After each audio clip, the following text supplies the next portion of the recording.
जो राजस्थान की जान शान है, जिसको दूर से मैंने लड़ते देखा आपके हक अधिकारों के लिए, और लड़ने का हौसला तो मंच पे भी दिखा देते हैं कभी कभी। मैंने तो ये जिम्मेदारी ली है कि मैं इनको रोकता रहूंगा। अगर ये अब कभी भी लड़ेंगे तो ये आपके हकों के लिए लड़ेंगे, आपके अधिकारों के लिए लड़ेंगे, आपके मान सम्मान के लिए लड़ेंगे। ये फैसला करके हम इकट्ठे हुए। भाई हनुमान जी बेनीवाल, आपका धन्यवाद। आपने इस रैली में हमें आमंत्रित किया। बहुत कम समय में आपने बहुत बड़ी ताकत यहां दिखाई। सम्मानित साथियों, समय समय पे भारत की धरती पे जन्मे सभी संतों, गुरुओं, महापुरुषों को नमन करता हूं, और जिनको मैं नेता मानता हूं, जिनमें राष्ट्रपिता ज्योतिबा फूले, साहू जी महाराज, डॉक्टर बाबा साहब अम्बेडकर, सर छोटू राम, चौधरी चरण सिंह, मामना रामस्वरूप वर्मा, माननीय दीना मानव वाल्मीकि, ऐसे बहुत सारे महापुरुष जिन्होंने अपना पूरा जीवन हम कमजोर कमेरों को, किसानों को आगे बढ़ाने के लिए लगाया। उनके उस रास्ते को आगे बढ़ाते हुए मैं और ये जब बैठे, चर्चा तो बहुत दिन से चल रही थी। 2 घंटे में हमने अगर कोई बात की थी तो वो राजनीतिक नहीं थी। पूरे 2 घंटे में एक ही बात हुई कि राजस्थान के युवा, राजस्थान के किसान, यहाँ की बहनें, माएं, बच्चियां, यहाँ के बच्चे, यहाँ के बुजुर्ग, इनका भविष्य राजस्थान में कैसे संवरे, इनके भविष्य में 4 चांद कैसे लगे।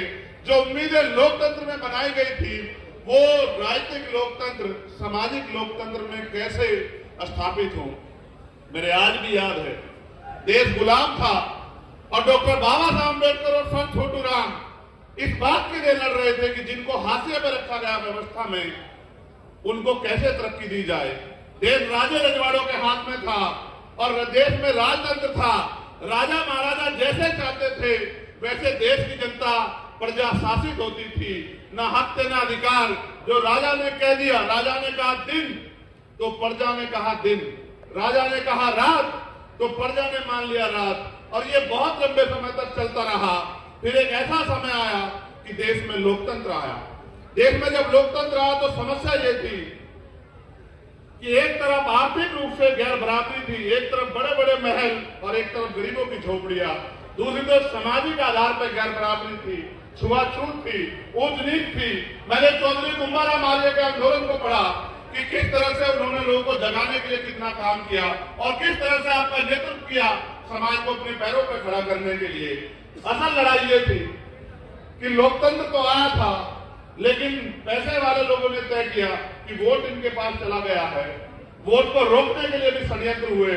कोई कहता वोट उसको मिलेगा जो पैसा वाला है, कोई कहता उसको वोट का अधिकार मिले जिसके पास जमीन जायदाद है, कोई कहता उसको मिले जिसके पास व्यापार है।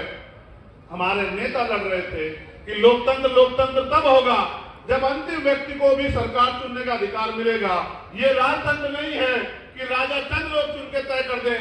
ये लोकतंत्र है, जनता जिसे चाहेगी, चाहे वो किसान का बेटा हो, चाहे वो मेहनत कौम का बेटा हो, चाहे वो गरीब का बेटा हो, उसको आगे बढ़ाना चाहे तो बढ़ा सकती है। तमाम साजिशों के बाद जब बाबा साहब अम्बेडकर ने अपने 4 बच्चों की कुर्बानी के साथ आपको वोट का अधिकार दिया, तो लोगों ने कहा, जो विरोधी लोग थे कि वोट इनके पास है, नोट हमारे पास है, इनकी वोट को नोट से खरीद लेंगे, लोकतंत्र आने नहीं देंगे। हमारे महापुरुष घर से निकले, गली गली गए, लोगों को समझाने का काम किया है। मेरे सीधे साधे लोगों, अपनी ताकत को समझो। ये वोट आपको गुलामी के लिए नहीं मिली, ये वोट आपको बिकने के लिए नहीं मिली। मेरे आज भी याद है माननीय काशीराम साहब, उन्होंने अपने जीवन की एक सुख सुविधाएं लगा दी। मगर मैं मानता हूं परिवर्तन एक सतत प्रक्रिया है। चंद दिनों में नहीं बदलाव हो सकता था। ताकतवर लोगों ने रास्तों में कठिनाइयां लगाई। आज जब हम आ रहे थे, रथ चल रहा था, सामने कोई रुकावट आ गई तो हनुमान जी बेनीवाल मुझसे बोले, पत्रकार साथी भी वहां थे, कि ये रथ रुकेगा नहीं। ये रथ अब अगर रुकेगा तो जयपुर की कुर्सी में बैठ जाकर रुकेगा।